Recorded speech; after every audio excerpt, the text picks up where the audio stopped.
Saudara, dalam sidang tuntutan Verdi Sambo, jaksa juga menyebut tindakan Verdi Sambo yang bermain badminton sudah menunjukkan adanya perencanaan motif tidak menjadi fokus karena sifatnya sangat individual dan tidak spesifik.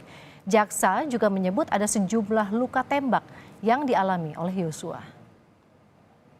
Ahli mengatakan dalam hukum pidana perlu dipahami mengenai perbuatan yang mencocoki rumusan delik. Tidak hanya itu saja, melainkan juga maksud dari rumusan delik dengan harus mensyaratkan ada perbuatan yang dapat dipidana.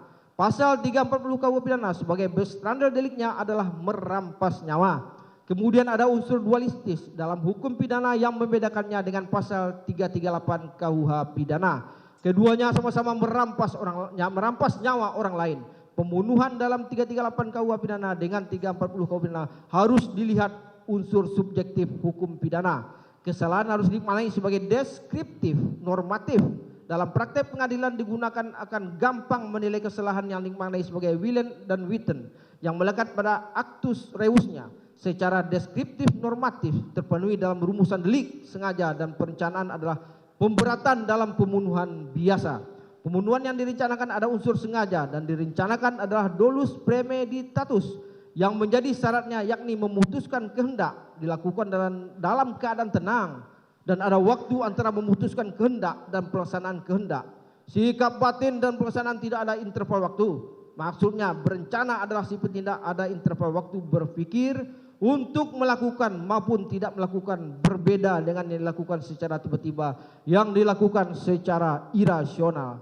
Pendapat ahli hukum pidana tersebut sejalan dengan pendapat ahli Profesor Dr. Muhammad Mustafa MA merupakan ahli kriminologi yang mengemukakan pendapatnya tidak dianggap dibacakan termuat dalam surat tuntutan ini.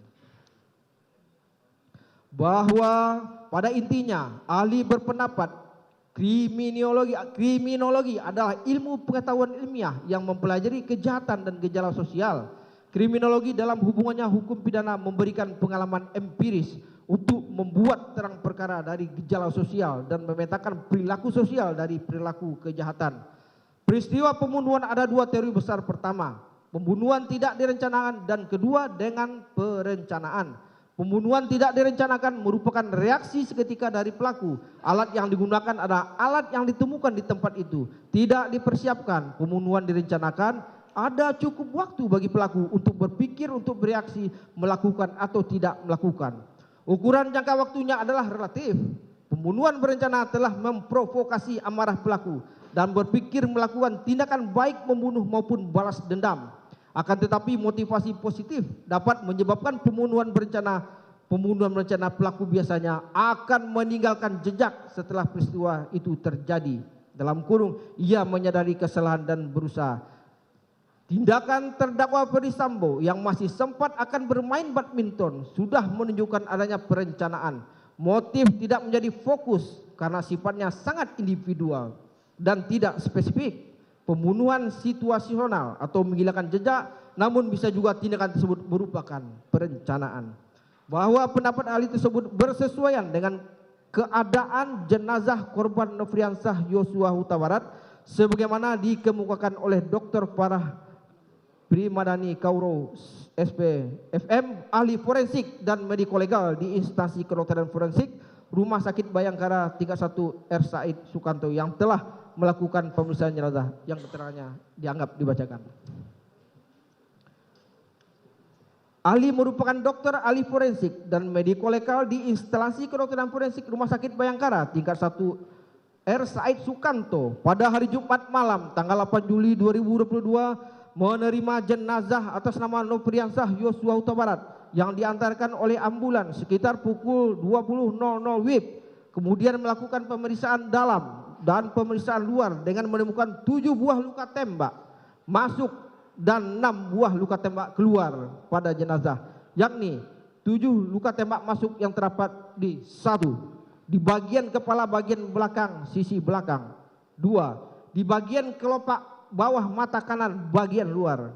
3. Di bagian bibir bagian bawah sisi kiri. 4. Di bagian puncak bahu kanan. 5. Di bagian dada sisi kanan. 6. Di bagian pergelangan tangan kiri sisi kanan. 7. di bagian jari manis tangan kiri sisi dalam. Selanjutnya 6 buah luka tembak keluar yang terdapat di 1. Di bagian hidung, 2. Di bagian kelopak bawah mata kanan bagian dalam, 3. Di bagian leher sisi kanan, 4.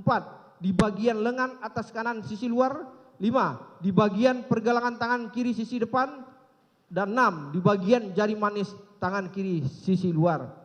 Dan menemukan peluru bersarang di bagian dada sisi kanan, serta menemukan proyektil peluru pada rongga dada. Kemudian terdapat ada 2 luka yang fatal, yakni pada dada sisi kanan dan kepala bagian belakang sisi kiri. Luka pada dada sisi kanan mengenai paru-paru dan pembuluh darah besar sehingga menimbulkan pendarahan yang dapat menyebabkan kematian namun tidak seketika. Dalam hitungan menit, luka di kepala mengenai jaringan otak sehingga dapat menyebabkan kematian seketika. Hasil pemeriksaan dituangkan dalam surat visum et reputum nomor R/32-SK.H/7 Romawi/2022 IKF tertanggal 14 Juli 2022.